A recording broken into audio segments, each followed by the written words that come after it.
이제 오늘 우리에게 주시는 하나님의 말씀을 봉독하겠습니다. 오늘 우리가 함께 나눌 하나님의 말씀은 누가복음 10장 38절부터 42절까지의 말씀입니다. 하나님의 말씀을 한 절씩 교독하겠습니다. 그들이 길 갈 때에 예수께서 한 마을에 들어가심에 마르다라 이름하는 한 여자가 자기 집으로 영접하더라. 그에게 마리아라 하는 동생이 있어 주의 발치에 앉아 그의 말씀을 듣더니 마르다는 준비하는 일이 많아 마음이 분주한지라 예수께 나아가 이르되 주여 내 동생이 나 혼자 일하게 두는 것을 생각하지 아니하시나이까 그를 명하사 나를 도와주라 하소서. 주께서 대답하여 이르시되 마르다야 마르다야 내가 많은 일로 염려하고 근심하나 함께 읽겠습니다. 몇 가지만 하든지 혹은 한 가지만이라도 족하니라. 마리아는 이 좋은 편을 택하였으니 빼앗기지 아니하리라 하시니라. 아멘. 우리가 손으로 그릴 수 있는 선은 크게 두 가지가 있습니다. 하나는 직선이고 다른 하나는 곡선입니다. 직선은 점과 점 사이에 곧게 선을 연결하는 선을 말합니다. 곡선은 완만하게 점과 점을 연결하는 선입니다. 우리의 인생에도 두 가지 종류의 길이 있습니다. 첫 번째는 직선의 길입니다. 마치 고속도로처럼 곧게 뻗어나가는 길입니다. 직선의 길은 목적지까지 쉽고 빠르게 갈 수 있습니다. 매우 편리합니다. 안전하게 보입니다. 장애물도 없습니다. 많은 사람들은 인생에서 이런 직선의 길을, 고든 길을 가고 싶어 합니다.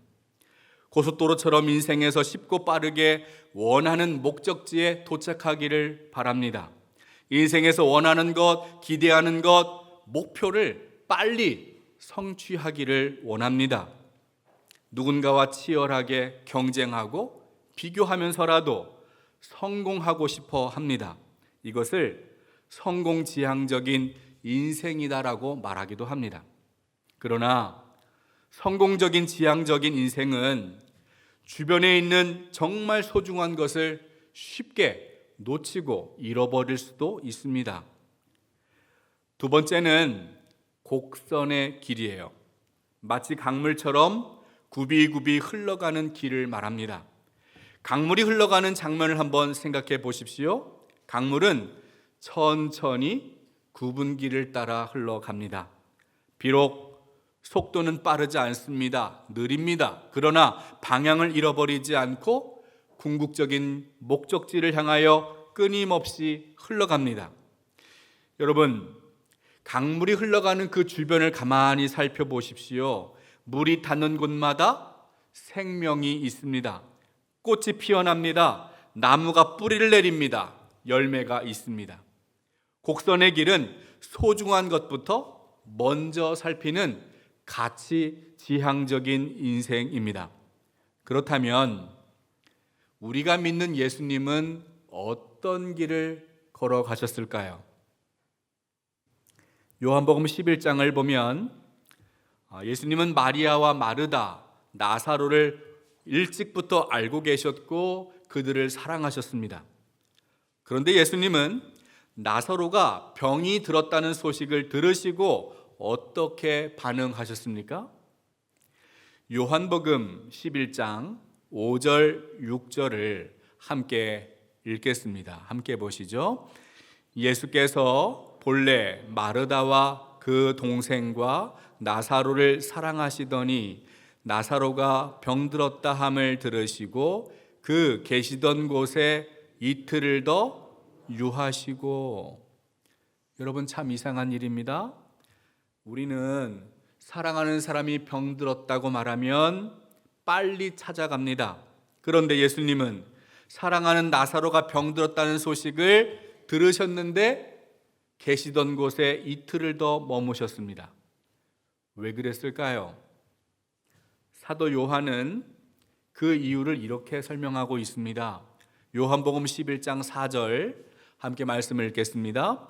예수께서 들으시고 이르시되 이 병은 죽을 병이 아니라 하나님의 영광을 위함이요 하나님의 아들이 이로 말미암아 영광을 받게 하려 함이라 하시더라.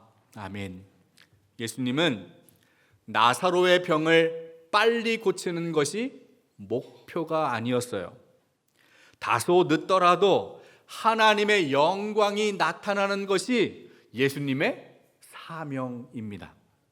예수님은 성공지향적인 인생을 사시는 것이 아니라 가치지향적인 인생을 사는 모습을 보여주셨어요. 예수님이 걸어가시는 길은 직선이 아니라 굽이굽이 걷는 곡선입니다. 예수님이 가시는 곳마다 생명이 넘쳤습니다. 예수님은 하나님의 영광을 위하여 오직 하나님께 집중하셨습니다. 오늘 우리가 읽은 본문에 나오는 마리아와 마르다는 마치 직선과 곡선처럼 서로 다른 인생의 태도를 갖고 있습니다. 예수님이 베다니 마을에 오셨습니다. 이 베다니는 예수님이 죽은 나사로를 무덤에서 부르시고 살려주신 특별한 장소입니다. 죽은 나사로를 살려주신 예수님이 마을에 오셨다는 소식을 듣고 마르다의 마음이 분주해졌습니다. 예수님을 초대하고 잘 대접하고 싶었습니다. 우리 누가복음 10장 40절을 한번 같이 읽어보겠습니다. 40절 함께 읽겠습니다. 마르다는 준비하는 일이 많아 마음이 분주한지라 예수께 나아가 이르되 주여 내 동생이 나 혼자 일하게 두는 것을 생각하지 아니하시나이까 그를 명하사 나를 도와주라 하소서. 마리아가 분주합니다. 준비할 일이 너무 많습니다. 물론 마르다도 예수님을 사랑합니다. 예수님의 은혜를 기억하고 있습니다. 잊지 않았어요. 예수님을 잘 영접하고 싶습니다. 잘 음식을 준비해서 대접하고 싶었어요. 여러분, 사랑하는 사람을 위하여 음식을 준비하는 것 행복한 일이죠. 그 사람이 음식을 즐겁게 드실 수만 있다면, 그것을 생각한다면 음식 만드는 것 어렵지 않습니다. 신이 날 수 있습니다. 하지만 마음이 급해지고 내가 생각한 것처럼 준비가 안 되면 즐겁고 신나게 일을 하다가도 마음이 불편해질 수 있어요. 더구나 혼자서 이 많은 일을 해야 한다 생각하면 몸도 지치고 마음도 피곤해집니다. 때로는 도와주지 않는 사람들이 얄밉고 원망스럽습니다. 마르다가 그랬어요. 예수님을 사랑했습니다. 예수님을 영접하고 음식을 다 대접하고 싶어 했어요. 그래서 준비할 일이 너무 많은 거예요. 마음이 분주해졌습니다. 도와주지 않는 그 마리아가 너무 미워요. 원망스럽습니다. 그래서 예수님에게 말합니다. 주님, 내 동생 마리아가 저 혼자 일하게 두고 있는데 왜 가만두고 계십니까? 마리아에게 말씀하셔서 저를 좀 도와주라고 하십시오. 만약 누군가 마르다와 같은 상황에 있다면 누구라도 화가 날 수 있습니다. 많은 일이 혼자서 이것을 다 해야 한다 생각한다면 마르다는 화가 나는 것이죠. 어서 빨리 도와주라 이렇게 말하는 것이 일반적인 상식이에요. 그런데 여러분, 예수님은 다르게 말씀합니다. 누가복음 10장 41절 42절 말씀 함께 읽어보겠습니다. 함께 보시죠. 주께서 대답하여 이르시되 마르다야 마르다야 내가 많은 일로 염려하고 근심하나 몇 가지만 하든지 혹은 한 가지만이라도 족하니라. 마리아는 이 좋은 편을 택하였으니 빼앗기지 아니하리라 하시니라. 참 이상한 일이에요. 예수님은 마르다를 도와주지 않고 있는 마리아에게 책망하신 것이 아닙니다. 오히려 많은 일 때문에 염려하고 근심하고 있는 마르다를 걱정하셨어요. 여러분, 예수님이 이렇게 말씀하시는 이유가 무엇일까요? 어떤 사람은 마리아는 예수님의 발치에 앉아서 조용히 말씀을 듣고 있고 마르다는 열심히 일하면서 봉사하고 있기 때문에 봉사보다 말씀을 듣는 것이 더 소중하다 이렇게 생각합니다. 봉사하는 것보다 말씀 듣는 것, 기도하는 것, 예배 자리에 나오는 것, 이것이 더 소중하다, 더 가치 있다 이렇게 말하기도 합니다. 그런데 여러분, 정말 그런 이야기일까요? 마태복음 6장을 보면 예수님이 염려하는 사람들에게 이렇게 말씀하셨습니다. 마태복음 6장 31절, 32절 말씀을 함께 읽어보겠습니다. 그러므로 염려하여 이르기를 무엇을 먹을까, 무엇을 마실까, 무엇을 입을까 하지 말라. 이는 다 이방인들이 구하는 것이라. 너희 하늘 아버지께서 이 모든 것이 너희에게 있어야 할 줄을 아시느니라. 아멘. 여러분, 우리가 세상을 살아가면서 염려하는 것이 어떤 일이죠? 우리가 근심하고 걱정하는 일들은 어떤 일들입니까? 대부분이 일상생활에서 직면한 문제들이에요. 그 중에서 의식주가 가장 중요합니다. 의식주를 걱정하지 않고 살아간다는 것이 쉽습니까? 그런 사람이 얼마나 되겠어요? 그런데 예수님은 그 의식주 문제를 내려놓고 염려하지 말라 말씀하고 있어요. 그 이유가 무엇입니까? 우리 이어서 마태복음 6장 33절을 함께 읽어보겠습니다. 함께 읽습니다. 그런즉 너희는 먼저 그의 나라와 그의 의를 구하라. 그리하면 이 모든 것을 너희에게 더하시리라. 아멘. 예수님은 의식주보다 더 중요한 것이 있다고 말씀합니다. 여러분, 우리가 무엇을 먹고 마시고 무엇을 입을까 염려하는 것보다 중요한 것이 있습니까? 그것이 무엇입니까? 예수님이 말씀하시는 중요한 일은 하나님의 나라예요. 하나님의 나라가 우리 인생의 가장 우선순위가 되면 이 세상에서의 염려와 근심과 걱정을 멈출 수 있다는 거예요.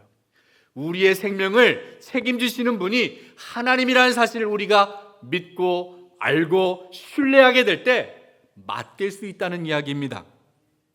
여러분, 오늘 마르다와 마리아의 모습을 한번 생각해 보십시오.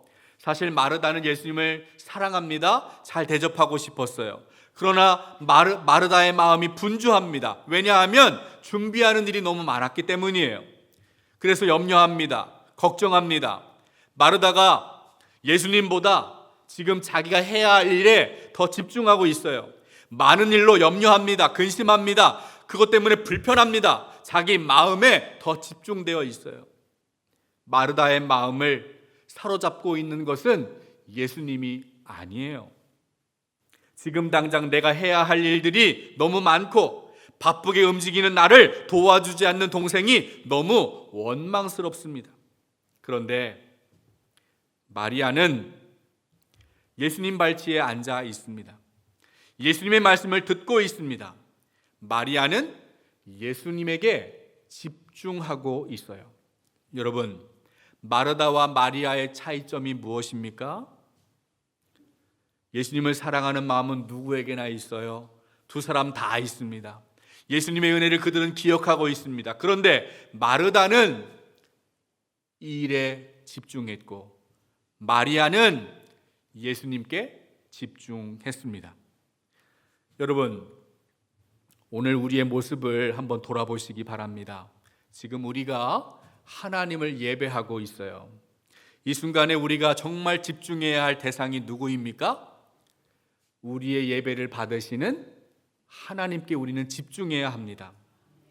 여러분, 지금 마음이 정말 하나님께 집중되어 있습니까? 혹시 예배를 드리면서도 다른 일에 마음과 생각을 빼앗기고 있지는 않아요? 세상에 있는 염려, 걱정, 근심에 끊임없이 시달리면서 이 자리에 앉아 있지는 않습니까? 하나님 앞에 예배를 드리는 이 시간에도 하나님께 온전하게 집중하지 못하는 것은 안타까운 현실이에요. 예수님은 마르다에게 말씀합니다. 마르다야, 너는 많은 일로 염려하면서 들떠 있구나. 그러나 주님의 일은 많지 않거나 하나란다. 마리아는 좋은 것을 선택했다. 그러니 아무도 그것을 빼앗지 못할 것이다. 여러분, 예수님의 말씀은 우리가 인생에서 과연 무엇에 집중하며 살아가야 하는지를 가르쳐주고 있습니다. 하나님께 집중하고 있는지, 아니면 세상에 있는 일이나 자기 마음에 사로잡혀 살고 있는지 예수님이 우리에게 묻고 있는 거예요. 마르다는 예수님을 사랑하고 잘 섬기려고 합니다. 그러나 많은 일 때문에 염려하느라 정작 예수님께는 집중하지 못했어요. 오히려 일을 하지 않았던 마리아가 예수님 발치에 앉아서 그분의 말씀을 듣습니다. 마리아가 예수님에게 집중하는 거예요. 가장 좋은 것을 선택한 것입니다. 여러분, 우리의 인생은 하나님께 집중하지 않으면 피곤해집니다. 분주해집니다. 중요하지 않은 일, 덜 중요한 일들에 사로잡혀서 정신없이 살아가게 되는 거예요. 예수님께 집중하는 것의 중요성을 놓치게 됩니다. 마리아의 모습은 그냥 시간을 낭비하는 것처럼 보일 수 있어요. 그러나 마리아는 하나님께 집중하는 것의 기쁨을 알고 있었습니다. 다른 사람이 볼 때는 마리아가 아무것도 안 하는 것처럼 보일 수 있습니다. 그러나 예수님이 보실 때는 마리아야말로 가장 좋은 것을 선택했습니다. 요한복음 12장을 보면 마르다와 마리아 이야기가 다시 나옵니다. 마리아가 지극히 값비싼 향유를 예수님의 발에 깨뜨려 부었어요. 반면에 예수님을 팔아넘긴 가룟 유다가 어떻게 했습니까? 가룟 유다는 마리아의 그 값비싼 향유를 쏟아붓는 것을 아까워합니다. 그것을 차라리 가난한 사람들에게 나누어 주는 것이 좋았겠다라고 불평하고 마리아를 원망합니다. 그때 예수님이 이렇게 말씀하셨어요. 이것은 나의 장례를 위한 일이니 이 여자의 일에 참견하지 말아라. 여러분, 마리아는 사실 누구보다 자기 자신에게 집착되어 살아갈 수밖에 없는 현실이었습니다. 마리아는 부모가 없습니다. 형제들과 살았습니다.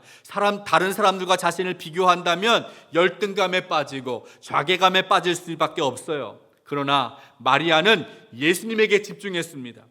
예수님에게 집중했기 때문에 예수님의 장례를, 예수님의 죽음을 미리 알고 준비하는 귀한 일에 참여할 수가 있었어요.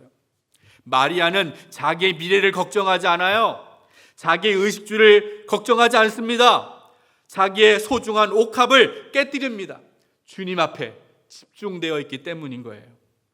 오늘 성경은 초대교회의 모습을 간접적으로 우리에게 보여주고 있어요. 초대교회에는 4가지 중요한 기능이 있었습니다. 케리그마, 디다케, 코이노니아, 디아코니아. 이 4가지 기능이 모두 다 하나님을 위한 일이에요. 소중한 사역입니다. 그런데 여러분, 이 사역을 통하여 반드시 해야 하는 것, 교회가 해야 하는 것, 모든 그리스도인들이 해야 하는 것이 무엇입니까? 이 일을 통하여 예수 그리스도에게 집중해야 한다는 거예요. 하나님께 집중해야 한다는 거예요. 일이 중요한 것이 아니에요. 사역이 중요한 것이 아니에요. 그 사역을 통하여 하나님의 영광을 드러내는 것이 중요합니다. 여러분, 한번 생각해 보십시오. 솔직히 사람들이 보는 일들을 한다는 것은 쉬울 수 있어요. 사람들에게 칭찬받는 일은 누구나 최선을 다하면 할 수 있는 일입니다. 정말 어려운 일은 무엇입니까? 보이지 않으시는 하나님께 집중하는 것이에요. 하나님께 집중하는 것은 누구도 빼앗을 수가 없어요. 반대로 말하면 다른 일들은 누구에게나 빼앗길 수밖에 없다는 것입니다. 하나님의 임재 연습이라는 책이 있습니다. 이 책을 보면 평생 평범한 수사로 지냈던 로렌스 형제의 편지가 있습니다. 그들은 부엌 일을 하고 샌드를 수선하는 일을 맡아서 했던 사람들인데 이 편지의 내용을 잠시 소개하겠습니다. 밥을 먹을 때나 허드렛 일을 할 때에도 그분께 마음을 올려 드리십시오. 아주 작고 사소하게 보이는 순간에도 그분을 기억하는 것이 그분을 기쁘게 해드리기 때문입니다. 여러분, 작은 일인가 사소한 일인가 중요한 일인가 큰 일인가는 중요하지 않습니다. 어떤 일을 하든지 그 일을 통하여 우리의 마음을 주님께 올려드리는 것, 주님께 집중하는 것, 그것이 중요하다라는 이야기예요. 사랑하는 여러분, 오늘 말씀의 핵심은 우리가 무엇을 하든지 주님께, 하나님께 집중하라는 것입니다.